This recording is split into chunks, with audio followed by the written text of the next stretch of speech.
প্রিয় BA fifth সেমিস্টারের ছাত্রছাত্রীরা, আজকে আমি তোমাদের জন্য ফিলোসফির যে সাবজেক্ট তোমাদের রয়েছে, general subject business ethics SECA 2, এই সাবজেক্ট থেকে আমি আজকে তোমাদের গুরুত্বপূর্ণ একটি মডেল প্র্যাকটিস সেট নিয়ে তুলে ধরবো।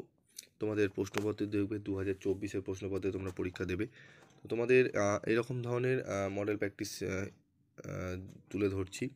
এখান থেকে তোমরা অনেক প্রশ্ন সিমিলার পাবে তোমাদের যখন পরীক্ষা দিতে যাবে তোমরা। তো দেখো আমাদের প্রশ্ন কীরকম আসবে। যে কোনো 10টি MCQ দেবে, যে কোনো 10টি করতে হবে। এখানে বলছে এথিক শব্দটি কোন গ্রিক শব্দ থেকে নেওয়া হয়েছে? উত্তরটি হবে এথস। কারবারি সংগঠনের সাংগঠনিক অংশীদার কারা? সবগুলি এক্ষেত্রে। তারপর রয়েছে আয় সমতা ও সুযোগের সমতা বলতে বোঝায় কি? অসমতা, রাজনৈতিক সমতা, সাংস্কৃতিক সমতা, অর্থনৈতিক সমতা। ঠিক আছে, অর্থনৈতিক সমতা। ঠিক আছে। মোরাল শব্দটি পৃথিবীর কোন দেশ থেকে প্রথম ব্যবহৃত হয়েছে? ঠিক আছে। তারপর হচ্ছে মানব সম্পদ ব্যবস্থাপনায় নিম্নলিখিত কোন বিষয়টির ক্ষেত্রে নৈতিকতা আবশ্যক নয়? নিচের কোন নৈতিক বিষয়টি হিসাবরক্ষণ পেশার সঙ্গে যুক্ত ব্যক্তিদের মেনে চলতে হয়? ঠিক আছে। ন্যায়পরায়ণতা, নিরপেক্ষতা, গোপনীয়তা, সবগুলি একত্রে হবে। পণ্যের বাজারে কৃত্রিম অভাব সৃষ্টি করা হলো অমানবিক কাজ, অনৈতিক কাজ, মূল্যবোধের কাজ, সবগুলি একত্রে। এখানে হবে অনৈতিক কাজ। বিক্রয় পরিমাণ বৃদ্ধি করতে অনৈতিক বিজ্ঞাপনের সাহায্য নেওয়াকে কি বলে? এখানে অ এবং খ একত্রে হবে, মানে ই হবে অপশান। তারপর দেখো মানব সম্পদ ব্যবস্থাপনার নীতি অনুযায়ী কারবারি কাজে নিযুক্ত ব্যক্তি দৈহিকভাবে ক্ষতিগ্রস্ত হলে তাকে কি বলা হয়? ঠিক আছে।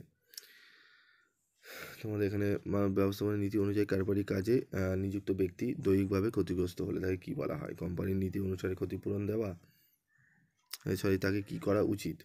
দৈহিকভাবে ক্ষতিগ্রস্ত হলে কোম্পানি থেকে বিতাড়িত করা, চাকরি থেকে অবসর নিতে বাধ্য করা, সবগুলি এক্ষেত্রে। কোম্পানির নীতি অনুসারে ক্ষতিপূরণ দেওয়া। কর্পোরেট সংস্কৃতির উপাদানগুলি হলো দর্শন, মূল্যবোধ ও চর্চা, এগুলো এক্ষেত্রে সবগুলি হবে। বিশ্বায়ন কি সৃষ্টি করে? ঠিক আছে, সবগুলি একত্রে। যে কোনো দুটি নৈতিক নীতির মধ্যে দ্বন্দ্ব দেখা দিলে তাকে কি বলে? নৈতিক দ্বন্দ্ব। নৈতিক আনুগত্যের বিরোধ, নৈতিক অনুশাসনের বিরোধ, সবগুলি এক্ষেত্রে। এটি নৈতিক দ্বন্দ্ব। যে কোনো 5টি প্রশ্নের উত্তর দাও। ব্যবসায়িক নীতির বৈশিষ্ট্যগুলি আলোচনা করো। সবুজ ব্যবসা কী? সংক্ষেপে আলোচনা করো। ব্যবসার অর্থনৈতিক দায়িত্বগুলি কী কী? সংক্ষেপে আলোচনা করো।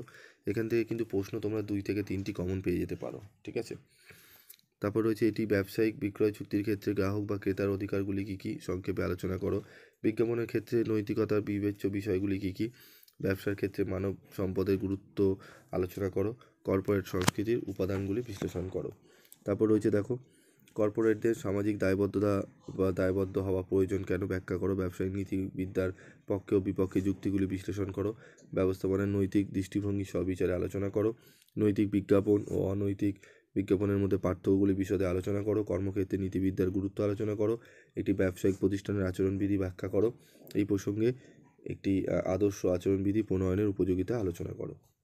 এই মডেল প্র্যাকটিস সেটটি একটু দেখে যেও, আশা করি তোমরা অনেকটা উপকৃত হবে। দেরি হওয়ার জন্য সবার কাছে ক্ষমা প্রার্থী, কারণ এই সাবজেক্টটি আমি খুব একটা করাই না। তোমরা অনেক রিকোয়েস্ট করাতে আমি চেষ্টা করেছি তোমাদের সামনে তুলে ধরা। তবে এখান থেকে তোমরা কিন্তু বেশ কয়েকটি প্রশ্ন কমন পেয়ে যাবে। একটু জাস্ট উত্তরগুলো চোখ বুলিয়ে যেও। আজকের মতো এটুকুই।